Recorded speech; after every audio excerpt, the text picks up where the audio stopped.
So I wanted to talk about inflation today, and the main topic is the purchasing power of the dollar, and I'm going to argue the argument for inflation. To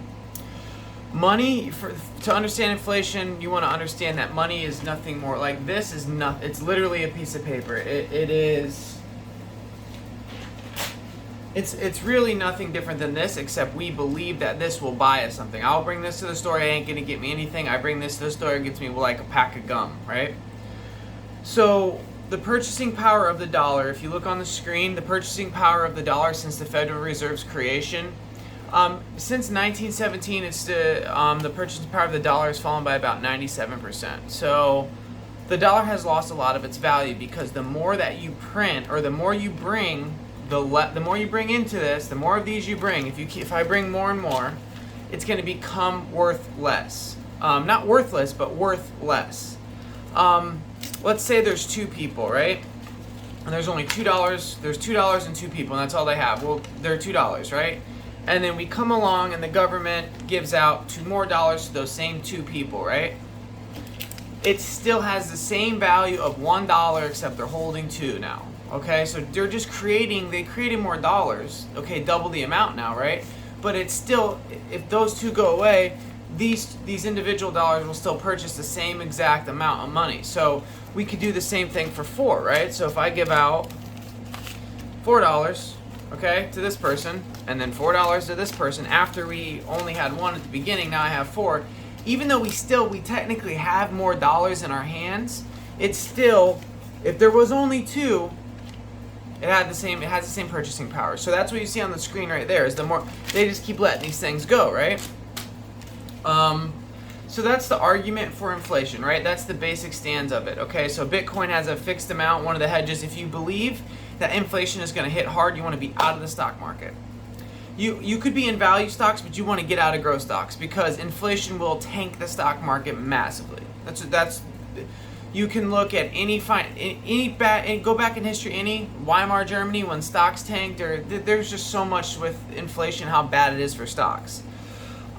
We haven't seen massive inflation. This is called the Consumer Price Index. Now, I think we will see massive inflation because inflation is like a tax, okay? If we have money saved and they release more, so I have $2 saved. They release another dollar, and I don't get any of it. It devalues the amount I'm holding. So inflation is a tax. That's all the way you can look at it. The money in your bank is getting taxed every year, okay? So these are the inflation and deflation. You look back to 2008, you only had 0.1% inflation. And in the Great Depression, you had in those financial crises, money gets held and you have like a massive deflationary fallout where the dollar actually increases in value because there's a huge need for it. When there's a need to be a deleveraging or debt gets really, really overheld, and there's not enough money to go around, then basically a lot of the debt has to be paid. So people have a common belief that the government just goes, okay, everybody, we're going to create all this money and give it to everyone, which is not true. So you have the Treasury and the Fed Department, okay? The Treasury is going to issue off auctions to private, and the Fed as well. So they're going to issue bonds. So right here is a bond, okay? And what happens is we're going to give all this money. There's an auction. So there'll be an auction, say this is going to pay, and these are massive amounts of money. We're talking billions of dollars, okay? Other countries buy our debt. Private companies buy our debt. Regular people like me can buy small amounts of our debt in the form of a bond, right? So they'll say, okay, well, we need more liquidity in the system. We need more inflation, okay? You see they want to keep it 2%, so we're at 2% right now in 2019. That's what they want to keep. That's the optimized level is 2% because that's what they found through long periods of time, that about 2% inflation is optimal for everyone across the board, including the buyer.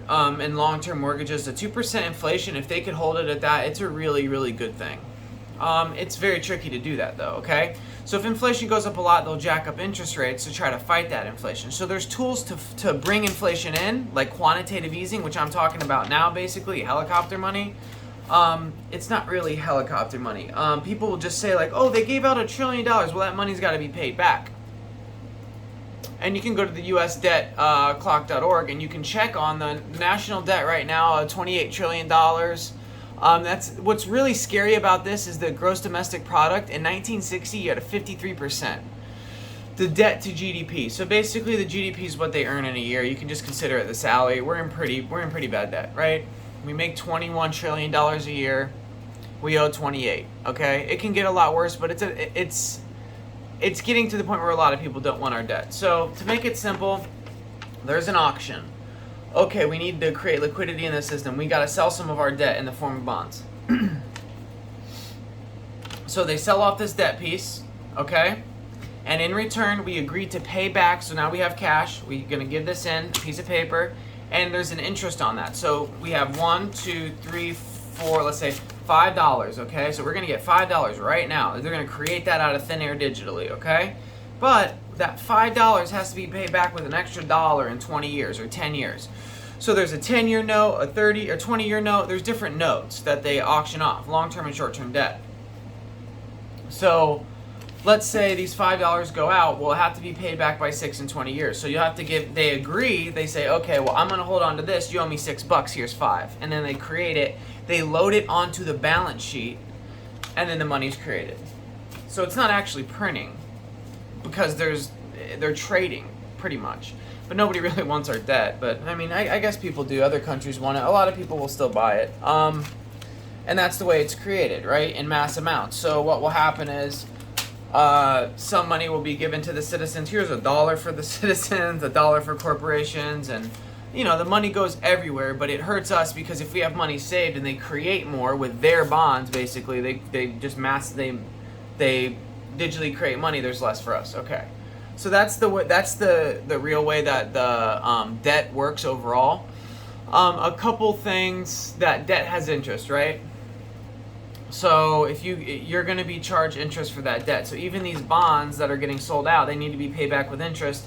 And the way to get that paid off a lot of the time is in the future they're going to really just get more cash for another bond and swap it again. And it's magic, but it doesn't really. It's so fraudulent. It's not. Eventually, it works until it doesn't. So right now it feels great. Stimmies hit the bank, but really the first thing that I showed you, the dollar just turns into 2, that turns into 4. It's still just worth 1.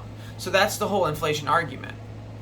But because there's so much debt, they need to keep printing out so much money and giving it to people so they can pay back their debt because a lot of people are in the hole, right? Savings per family, $32,000. National debt per citizen, $64,000.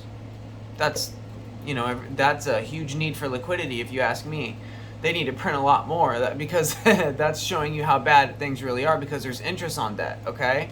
You have defense, war spending, Social Security. All of these things require money, okay? And that's where you need more. This 30-something% of the money was created, all cash in the system was created in the last year. And the next, in 2008, this stimulus package we had this year, all of them combined, it was 5 times larger than the '08 bailout. And if we go back to this in 2008, this is what happened. We had where everyone lost their homes and that big housing crisis and the stocks crashed in the 2007 to 2009 crisis. A 4% inflation all the way down to almost 0. There was that would have been the dollar would have been worth way more for savers, but the government came out and said, well, we got to issue more cash quickly and get it in the system. So there's something called the money velocity, and it's the M2. So there's something called the M2 money velocity, okay? And that is you get $1, it goes to the barber, you go to get your hair cut, you tip him, he goes to the restaurant worker earns that money, then they go back to the barber and it recirculates over and over and over. Inflation ticks up when the money velocity moves a lot, and you can create as much money as you want. Let's say we just give out a ton of money, right? But it doesn't have any velocity. It doesn't go anywhere. You can give away as much cash as you want, an unlimited amount. With 0 money velocity and unlimited cash, it would go from point A to point A. It would not move. So the money needs to move for inflation to pick up, okay? So if we look at the M2 money velocity right now, this is why we haven't seen inflation pick up yet. I believe in the long term we'll have inflation, but we're in risk for deflation right now, as weird as it sounds. Well, in my belief, there's really not a lot of people believe deflation like I do, apparently. So this is like the M2 money velocity right now, right? Like this is money is not moving around. I'll find a better picture really quick. I'm not really prepared for the video, but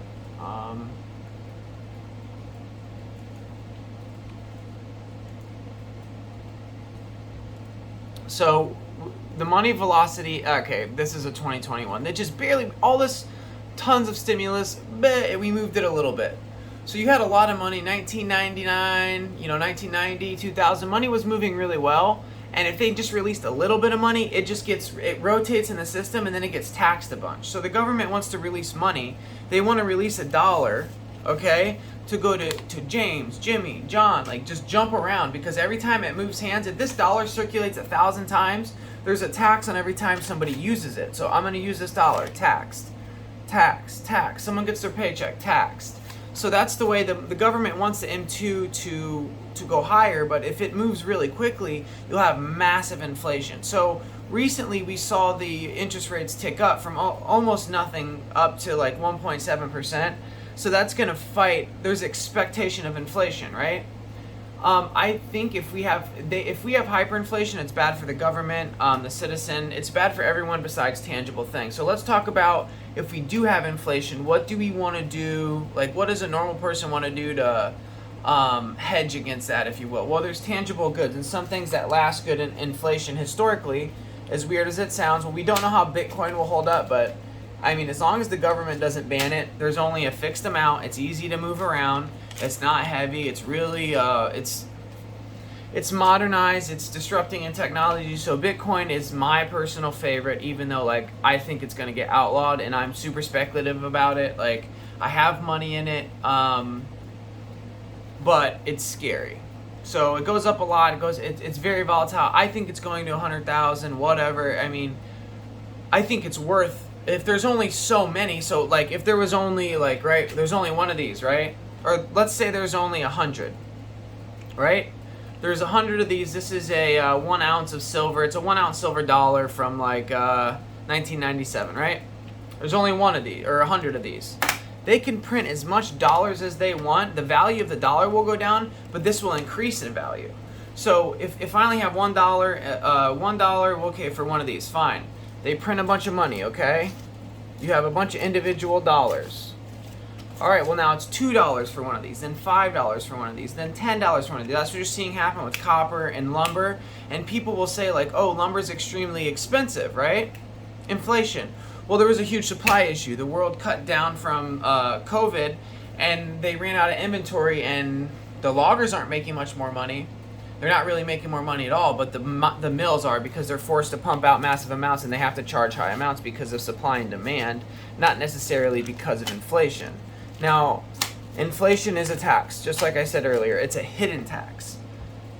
So there's ways to hedge against it, like buying, if that was a Bitcoin, tangible silver, copper, gold. That's one way to hedge long-term against inflation. Even art, commodity futures is one way to do it as well. So that's really, this is 2006 to 2019. It's really like, okay, buy a house, protect yourself against inflation, get a long-term 30-year loan at a fixed rate, not like a balloon payment owed at the end, or like some kind of ARM loan or something. You really just want like a fixed traditional 2% loan if you can get it. That technically would be a good way to fight inflation if you have it long-term. I'm not saying, I know inflation's coming. It always has, it always will. The purchasing power of the dollar will decrease because all it is paper. But if technology is deflationary, there's a lot of debt and a huge need for dollars, so eventually these guys got to get paid back, right? There's a mass amount of interest that needs to be paid back. There will be a need for dollars. So I can argue inflation or deflation. Nobody knows the true answer 100% because this has never been done before. This is the first time. I mean, countries have printed debt, but we do it a little differently. The dollar would have been completely exploded like Greece if we weren't the world's reserve currency. So when we release money, the whole world uses it. And that's why we haven't gone under, because like when we print more money, it benefits our country, not our individual people, our government, and it hurts other countries because they have less and we print it to ours. So when we send money to other countries, we're just keeping them into our cash. We want them to keep using our money, basically. because we have power over them, kind of like the British Empire did against America before we became independent. It's more of a ramble now, but inflation and deflation are both very risky. Now, inflation, there are some stocks you could buy that are going to work okay with inflation, and those are technically value stocks, and that's like Kraft, because they're gonna, if their food prices go up with inflation, they're still gonna give that same dividend, but their prices, you will increase your yield, or their earnings will go up big time, because mac and cheese goes from what, $1 to $5 to $20 if inflation is really as high as you think. So that's a good buy against inflation. But just because something is very expensive does not mean inflation hit. So just because wood will come back down here in about a year or less, inflation is not, it's not here just because something's more expensive. Everybody like, oh, inflation. It's probably going to come, but it's not in the perishable goods like we think it is yet.